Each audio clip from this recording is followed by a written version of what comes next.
नमस्कार, मैं रवीश कुमार।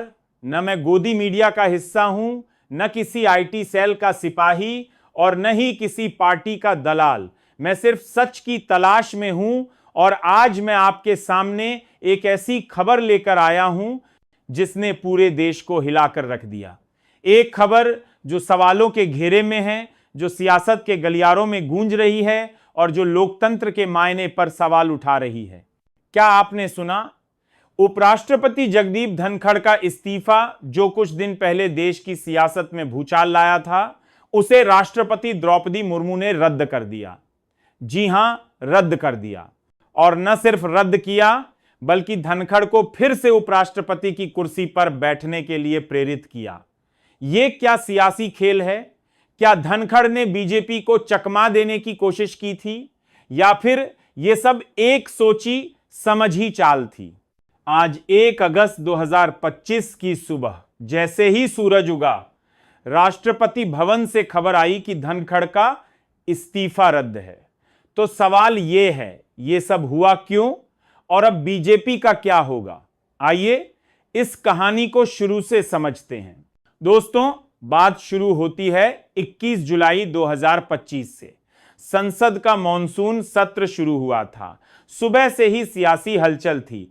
विपक्ष सरकार को घेरने की तैयारी में था। पहलगाम हमले और बिहार की वोटर लिस्ट पर सवाल उठ रहे थे। लेकिन तभी रात के 9 बजे एक खबर ने सबको चौंका दिया। उपराष्ट्रपति जगदीप धनखड़ ने अचानक राष्ट्रपति द्रौपदी मुर्मू को अपना इस्तीफा सौंप दिया। कारण? स्वास्थ्य। धनखड़ ने कहा, मुझे अपनी सेहत को प्राथमिकता देनी है। लेकिन दोस्तों, क्या यह सिर्फ सेहत की बात थी? कांग्रेस के नेता जयराम रमेश ने उसी रात ट्वीट किया, मैं शाम 5 बजे तक धनखड़ जी के साथ था। 7:30 बजे मेरी उनसे फोन पर बात हुई। वो बिल्कुल स्वस्थ दिख रहे थे। ये इस्तीफा अप्रत्याशित है। मल्लिकार्जुन खड़गे ने तो साफ कहा, दाल में कुछ काला है। विपक्ष ने सवाल उठाया कि अगर सेहत ही वजह थी तो सत्र शुरू होने से पहले इस्तीफा क्यों नहीं दिया गया? और अगर धनखड़ बीमार थे तो पूरे दिन राज्यसभा की कार्यवाही कैसे संभाली?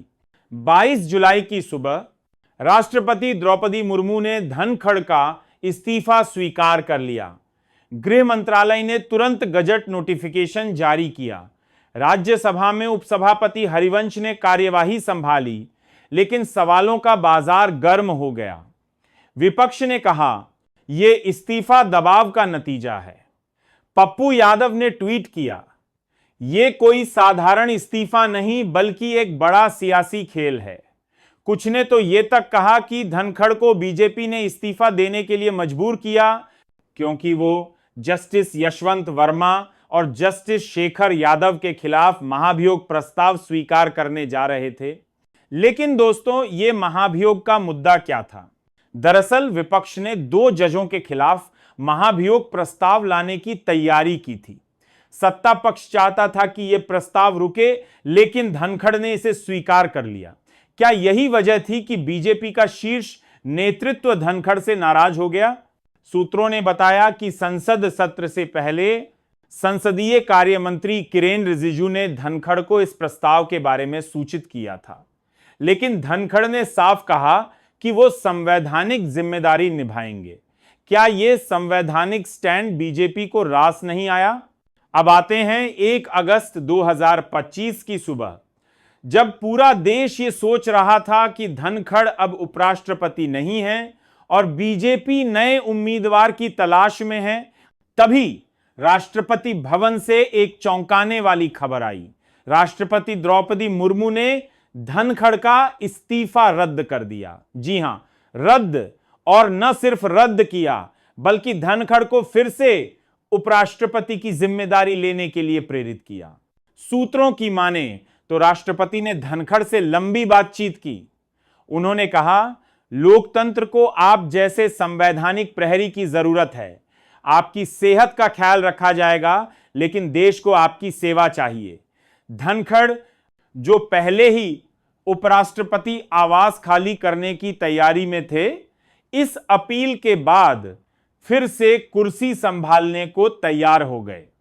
लेकिन सवाल यह है ये सब इतनी जल्दी कैसे हुआ? क्या ये सब एक स्क्रिप्टेड ड्रामा था? दोस्तों, अब आते हैं असली सवाल पर। क्या धनखड़ का इस्तीफा और उसका रद्द होना एक सोची समझी सियासी चाल थी? कुछ जानकारों का मानना है कि धनखड़ ने इस्तीफा देकर बीजेपी को एक संदेश देना चाहा। वो संदेश था, मैं आपकी कठपुतली नहीं हूं। धनखड़ का सियासी सफर देखें तो वो हमेशा बेबाक रहे हैं। तो फिर इस्तीफा क्यों? कुछ लोग कहते हैं कि धनखड़ ने महाभियोग प्रस्ताव को स्वीकार करके बीजेपी के एक धड़े को नाराज कर दिया। शायद बीजेपी चाहती थी कि धनखड़ इस्तीफा दें ताकि कोई नया चेहरा लाया जाए, लेकिन राष्ट्रपति द्रौपदी मुर्मू ने इस पूरे खेल को पलट दिया। क्या यह राष्ट्रपति का मास्टर स्ट्रोक था? क्या उन्होंने बीजेपी को यह संदेश दिया कि संवैधानिक पदों पर उनकी मर्जी के बिना कोई खेल नहीं होगा? और अब बीजेपी का क्या होगा? सियासी गलियारों में चर्चा है कि धनखड़ की वापसी से बीजेपी की अंदरूनी कलह उजागर हो गई है। कुछ लोग कह रहे हैं कि नीतीश कुमार या योगी आदित्यनाथ को उपराष्ट्रपति बनाने की बात चल रही थी, लेकिन धनखड़ की वापसी ने इन सारी अटकलों पर पानी फेर दिया। लेकिन सवाल अब भी बाकी हैं। क्या धनखड़ अब पहले की तरह बेबाकी से अपनी जिम्मेदारी निभाएंगे? क्या वो सुबह 4 बजे उठकर देश चलाएंगे